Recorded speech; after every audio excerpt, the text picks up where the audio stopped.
William Sylvanus here.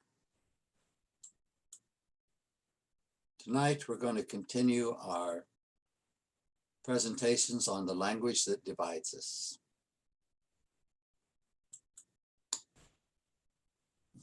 We looked last night at defining republic, and tonight it seems only logical to move then to defining democracy. Republic and democracy. The United States is technically a republic, not a democracy. That would probably surprise many of you as well as a lot of people in the world. The U.S. is a republic and partly a democracy. Remember that Pledge of Allegiance we used to take in school? And to the republic for which it stands.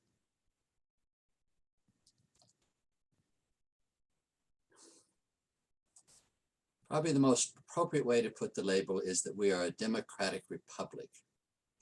If you want to get more technical, we are a representative democratic republic. In that title, democracy is used as an adjective and republic is a noun label. And unfortunately, from my study, it would appear that the democracy part of democratic republic may in fact be the weakest and most vulnerable to abuse. So I suppose it's time to see what all the fuss is about, and we need to see what the subtleties are. So back to the dictionaries. We will start with the Oxford Dictionary. Democracy, a system of government by the whole population of all the eligible members of a state, typically through elected representatives. Similar terms, ones that might be mixed in your brain: representative government, elective government, popular government, constitutional government, government by the people, self-government, autonomy, commonwealth, and, oh yeah, republic.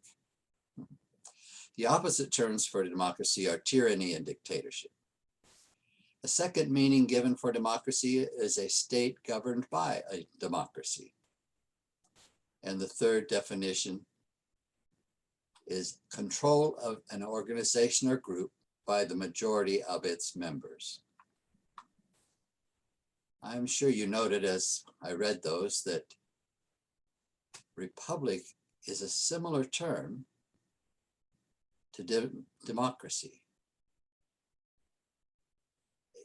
Clearly, republic and democracy have overlapping meanings. So let's go on to the Merriam-Webster Dictionary, because sometimes it's informative the way that it breaks up the definition of a term. Democracy, government by the people, especially rule of the majority.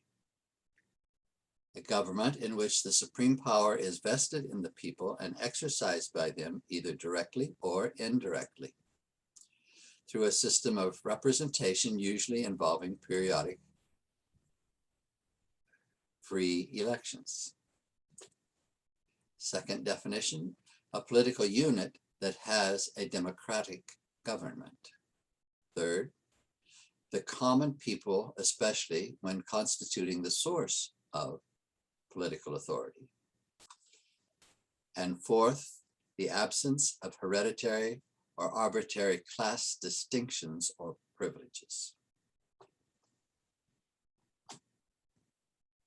Democracy is literally rule by the people.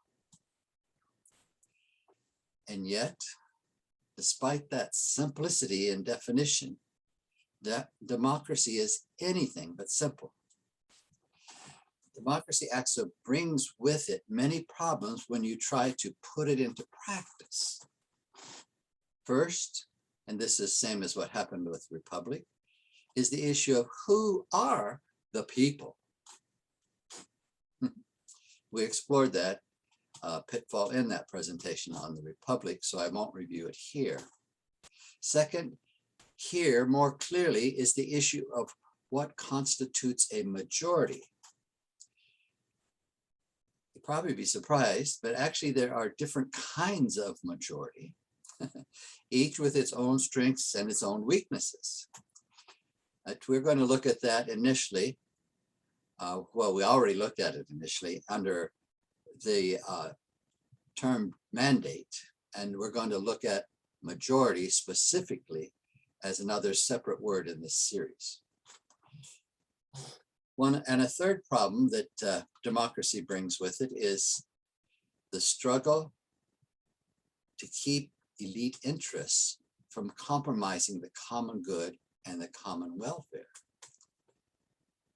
Seems crazy, doesn't it? But democracy automatically brings with it the struggle to keep elite interests from compromising the common good and the common welfare. And a fourth is the problem that even a bare majority, say 1%, will usually struggle to implement its will at the expense of the rest of the nation. And that isn't just a response to present day issues in America. This is a historical fact that comes up in every democracy. Even a bare majority will usually struggle to implement its will at the expense of the rest of the nation.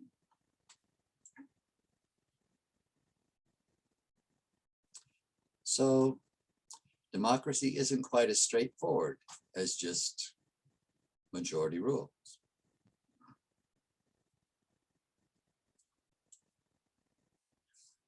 I have struggled a lot with this almost as much as when I was studying the word authoritarianism and also mandate. Things were just not so straightforward. Oh, actually, the one that's closest to democracy and its obscurity in some ways, and the way it hides its foundation, was conservatism. But I think a review here of two lists might help. I think if we can keep these in our mind, they'll help create a base for cooperation and dialogue and respect and problem solving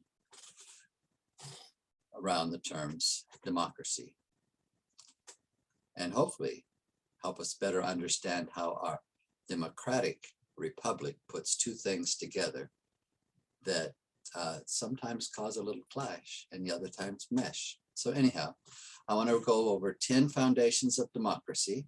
I'm just going to list them. And then I want to review 11 traits of civic character that are essential for a democracy to thrive.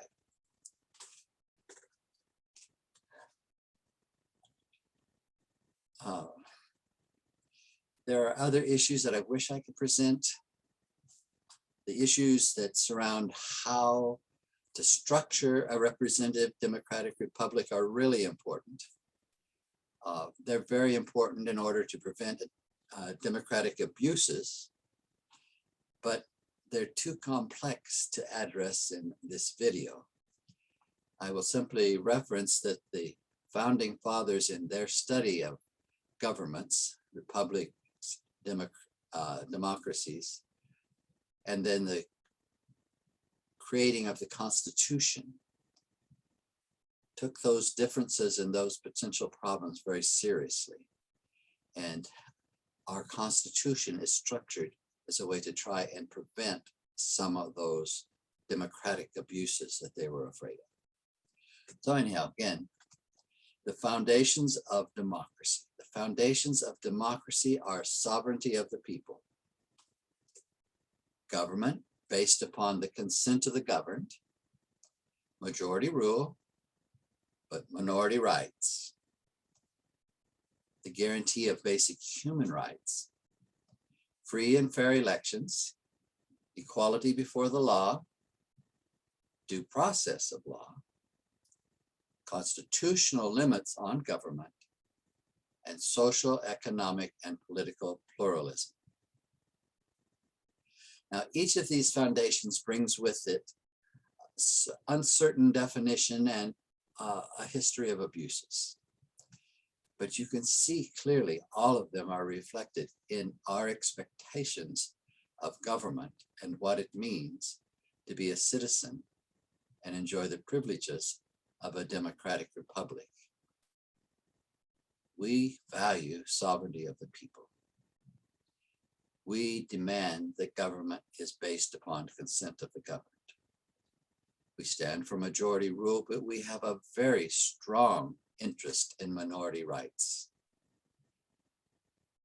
Even our Declaration of Independence referenced human rights. And we want free and fair elections. We want equality for every person before the law. We want due process of the law, following the law, not extrajudicial. And we recognize that we have constitutional limits on government for our protection.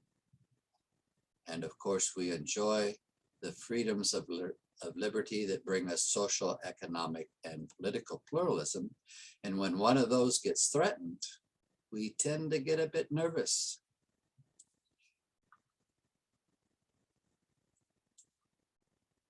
You can tell that I'm a strong believer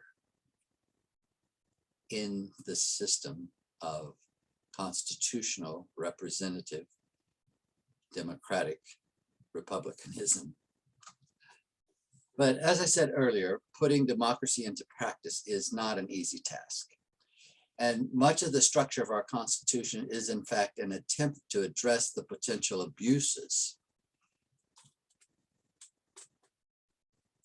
You see, democracy is always struggling against the stifling control of a governing elite. No, I don't mean by that just the political elite. We in America struggle constantly against the stifling control of elites trying to govern. Some of those include career politicians. We've seen some really drastic things happening amongst them lately that just don't smack of democratic republic at all. They are sometimes the wealthy or business classes.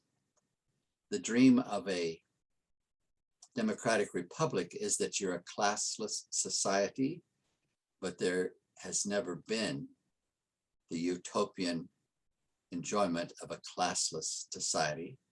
It seems to be something we humans are not capable of doing, though we certainly are capable of working towards being equal in the eyes of the law and of the government. Another set that sometimes becomes involved in governance, certainly has their say about it, are the university intellectuals. Now, I'm not referring to all of them, but I'm referring to the university intellectuals who feel that they're a step above ordinary people. And of course, there's lots of other groups that come up to see themselves as somehow elite to the rest of us, or see themselves as deserving more privilege. And that's not what we stand for, either as a democracy or a democratic republic.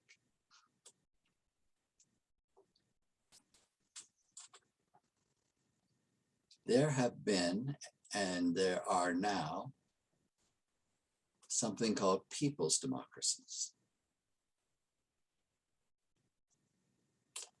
And there is really no doubt that these so-called people's democracies are actually dictatorships imposed on people by leaders, sometimes leaders who are actually depending on foreign armies. To us, democracy is a matter of the free choice of government, not the pursuit of popular policies. So anyhow, back to where I said that we're going to go, I want to share with you 11 traits of civic character essential for a democracy to thrive. Much of what I'll be putting here in descriptions are those taken from the lists that I have found as well, though I have made some minor smoothing out of language to fit our own conversation. Pardon me. Number one, civility. The number one trait of having a civic character that's essential for democracy is that there is civility. That means treating others with respect as individuals who are inherently worthy of consideration regardless of their positions or their political issues. Individuals inherently worthy regardless of their positions or political issues.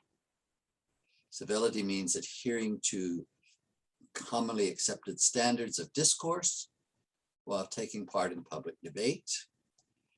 And civility refers to refraining from, oh, it's a big old word, vituperation. I can't even say it, and usually I can. But it means kind of like spitting on, and personal attacks. Civility requires respecting the rights of others to be heard. Number one, civic characteristic essential for democracy is civility. Number two, and yes, I'm biting my tongue to not give more commentary based on our current situation. Number two is individual responsibility, which means that citizens understand the importance of themselves and for society of fulfilling their personal responsibilities. It's important that citizens fulfill their responsibilities in a democratic republic. And those responsibilities are personal. And we are the ones who either enjoy the benefit of personal individual responsibility exercise or the undermining effect when we fail to do so. These responsibilities, including taking care of oneself, supporting one's family, friends, and community, adhering to one's moral principles, and considering the rights and interests of others. Third civic characteristic is self-discipline. That sure matches up with individual responsibility. Self-discipline means that citizens freely adhere to the fundamental values and principles of constitutional democracy without requiring the imposition of external authority. In other words, self-discipline means we don't need someone to make us be responsible citizens. 4 is civic-mindedness. Civic-mindedness means that citizens are concerned with the common good and not just their own private affairs. Tensions between private interests, including the interests of the extended family and the common good, are bound to occur. I mean, they're just natural. But citizens need to understand how to reconcile their personal interests with the needs of the larger community in order for a democracy to thrive. 5 is open-mindedness. Open-mindedness means that citizens are receptive to different ideas and arguments. They consider opposing positions and yet they reject unsupported generalizations and dogmatism. Open-mindedness. Citizens are receptive to different ideas and arguments.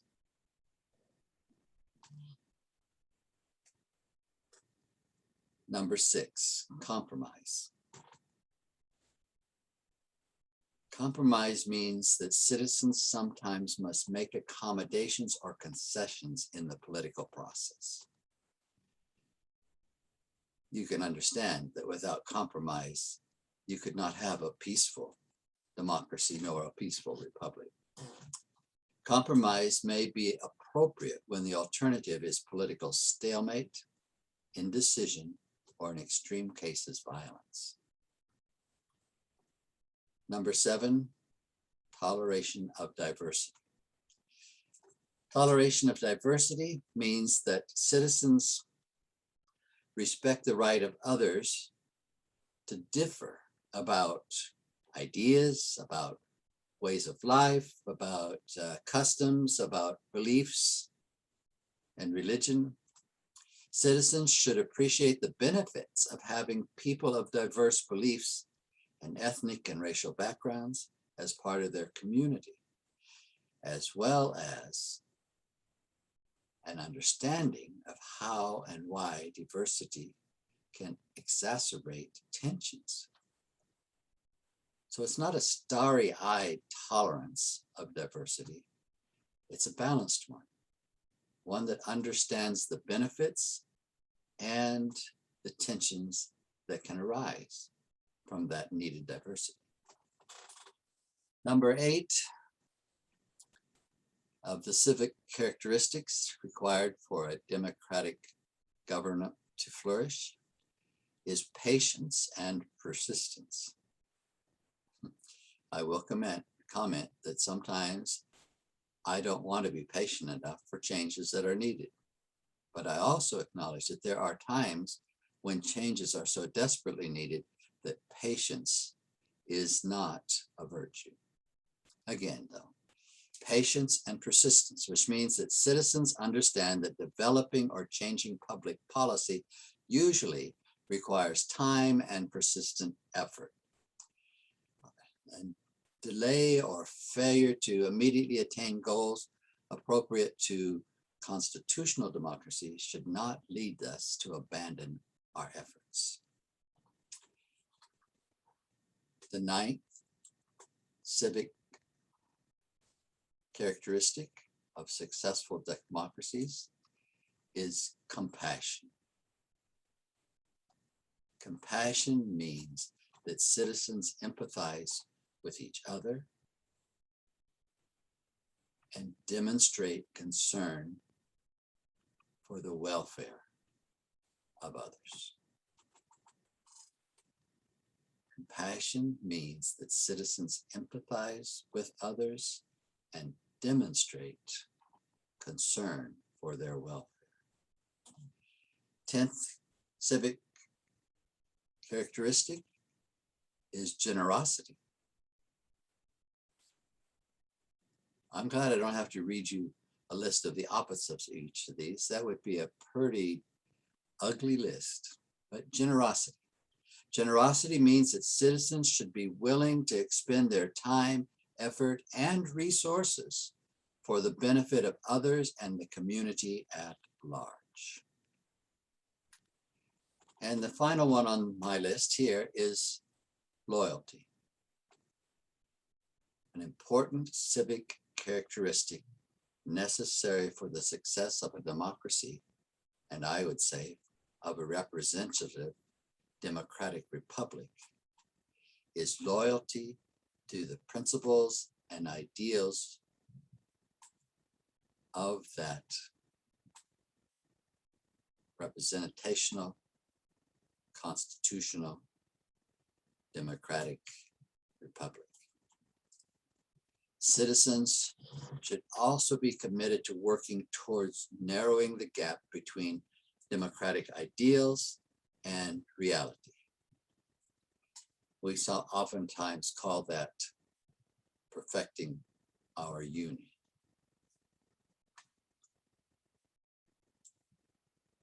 have to admit, I was pretty impressed by that list, and it really resonates with me. I hope it did with you.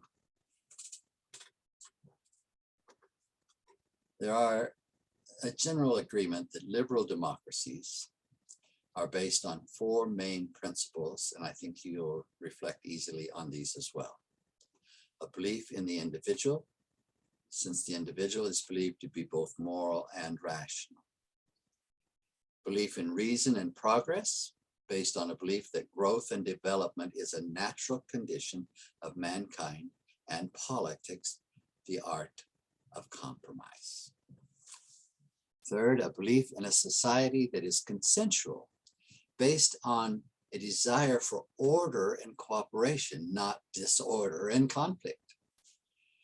And the fourth, a belief in shared power, based on suspicion of concentrated power, whether concentrated by individuals, groups, or governments. Citizens of a democracy are very wary of concentrated power in the hand of an individual, a group, or the government. Again, I want to restate that the choices made by our founding fathers, by which I mean the folks who put together our Constitution, was an attempt to create balanced systems within republicanism and prevent the inherent tyrannies of majoritarian democracy. We'll unpack that word majoritarian when we study a majority. They knew that these balanced systems were needed.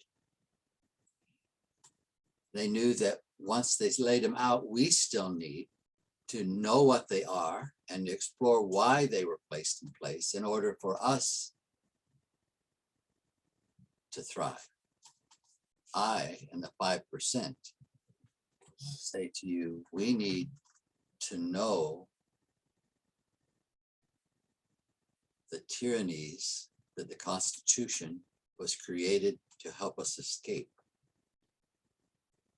so that we can replace our current political warfare with cooperation, dialogue, respect, and problem solving. I believe that all of our current political turmoil arises from the very abuses the fathers tried to protect us from. Abuses that underlie, disable, and kill a true democracy, and I would say also a true republic. It feels that we live in a time when knives are being wielded against us by both liberals and conservatives.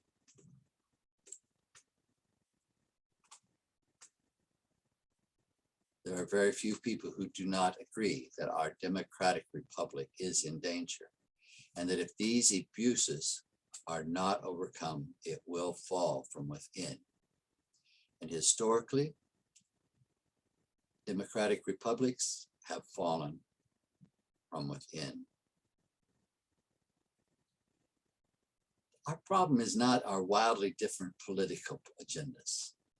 Our problem is the broken and dysfunctional political systems that have managed to insinuate themselves into an existence. Systems that undermine even our favorite parties, our favorite issues.